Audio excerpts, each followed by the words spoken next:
Пакистандын борбору Исламабадта болуп жаткан Иран менен Американын ортосундагы тынчтык келишимине келүү сүйлөшүүсү ишке ашпай калды. Азыркы учурда Ирандын делегациясы, Американын делегациясы өз мекендерине учуп кетишти.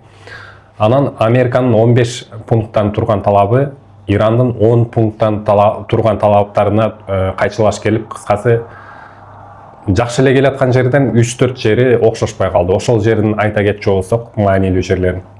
Иран айтып жатат, биз өзүбүз каалаган куралдарды өндүрөбүз, өз бийлигибизди өзүбүз жүргүзөбүз, саясатыбызды. Анан Ормуз кысыгын толук бойдон Иран контролдойт деп жатат. Ал нерсеге Америка макул болбой, Ормуз кысыгын чогуу контролдойбуз. Анан Иранда байытылган урандарды, азыркы учурда байытылган урандар бар, ошолордун баарын Америкага бересиңер. Ядролук куралдарды өндүрбөйсүңөр. Чоң-чоң курал жаракка байланышкан проектилерди биз менен кеңешип иш алып барасыңар деген талаптарды койгон. Ошондон улам жолдору эки айрылып кетти. Азыркы учурда Американын курал жарак ташыган согуштук чоң-чоң учактары жакынкы чыгышты көздөй, ошол Иран тараптагы, Иранга жакын жайгашкан Американын базаларын көздөй учуп бараткан кези.